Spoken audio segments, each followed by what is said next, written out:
ज्योतिष ज्योतिष एक ईश्वर की ज्योति है। ईश्वर का ऐसा प्रकाश जो हमें अंधेरे से प्रकाश में ले जाता है, अज्ञान से ज्ञान की तरफ ले जाता है। यदि आप ये समझते हैं कि ज्योतिष केवल विवाह करवाने का या बच्चे पैदा करवाने का या पैसा दिलवाने का एक टूल है, तो ये ज्योतिष का बहुत निचला आयाम है। निश्चित रूप से ज्योतिष के उपायों से ये सब प्राप्त हो सकता है, लेकिन ये उसका निचला आयाम है। उसके आगे का आयाम जो श्री कृष्ण श्रीमद् भगवद गीता में कर्मास थ्योरी में कह रहे हैं, कर्म सिद्धांत में कह रहे हैं, वो भी ज्योतिष का डोमेन है। आप अपने कर्मों से किसी भी अपने दोष को समाप्त कर सकते हैं। मान लीजिए आपकी कुंडली में पितृदोष है, तो आप अमावस्या पे उपाय करके उसे समाप्त कर सकते हैं या उसे उसकी इंटेंसिटी को कम कर सकते हैं। आपके पास पैसा नहीं आ रहा है, तो पंडित जी ने आपको बताया कि आपके पास पैसा इसलिए नहीं आ रहा है कि आप कर्म गलत दिशा में कर रहे हैं, ये कर्म गलत दिशा में कर रहे हैं। तो आप उसको सही करके, उस कर्म को सही करके अपने कर्मों को सुधार सकते हैं और पैसा आने लग जाएगा। ये मिडिल टर्म है ज्योतिष की। उचला स्तर क्या कहता है? उचला स्तर ये कहता है कि ज्योतिष के द्वारा आप मोक्ष की प्राप्ति भी कर सकते हैं, स्पिरिचुअलिटी की प्राप्ति भी कर सकते हैं, आध्यात्मिकता की प्राप्ति भी कर सकते हैं, और आध्यात्मिकता से उस ईश्वर को जान सकते हैं, खुद को जान सकते हैं और मुक्त हो सकते हैं आवागमन के चक्रों से। तो ना केवल भौतिक डोमेन पर काम करता है ज्योतिष, बल्कि कर्म सिद्धांत पे भी काम करता है, स्पिरिचुअलिटी पे भी काम करता है। डिपेंड इस बात पे करता है कि आपका चेतना का स्तर क्या है, आप ज्योतिष से क्या प्राप्त करना चाहते हैं।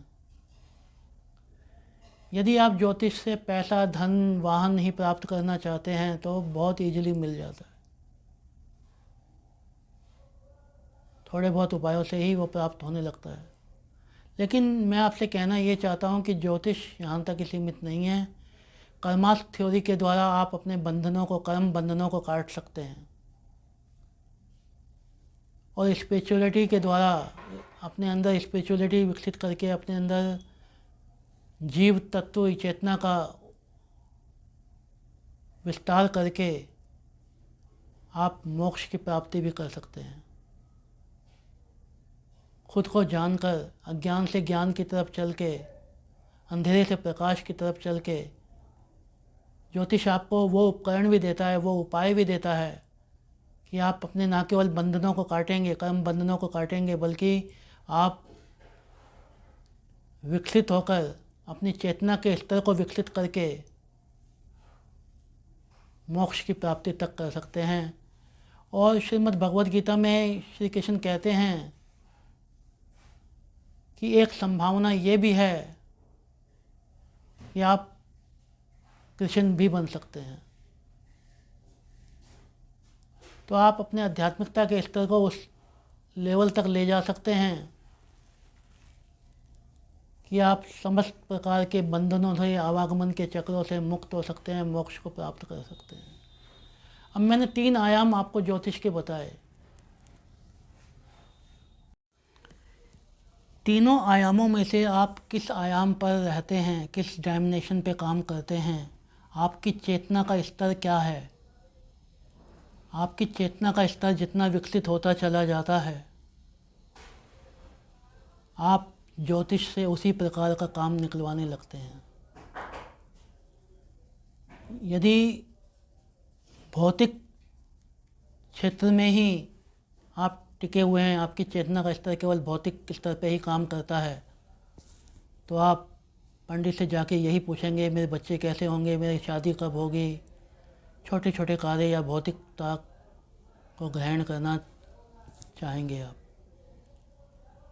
यदि आपका चेतना का स्तर और ऊपर उठता है तो आप कर्म सिद्धांत की तरफ आपका ध्यान जाता है और आप पंडित जी से जाके ये पूछेंगे कि मेरे ये कर्म कैसे कटेंगे, मेरे साथ ये हो रहा है, क्यों हो रहा है, और इसका निपटारा, इसका कर्म बंधन निरस्त कैसे होगा। और यदि आप तीसरे क्षेत्र पे पहुँचे, चेतना के उच्च स्तर पे पहुँचे, तो आप आध्यात्मिकता की तरफ जाएंगे और पंडित जी से ये पूछेंगे कि मुझे मोक्ष की प्राप्ति कैसे हो सकती है। तीनों ही स्तर पर ज्योतिष काम करता है।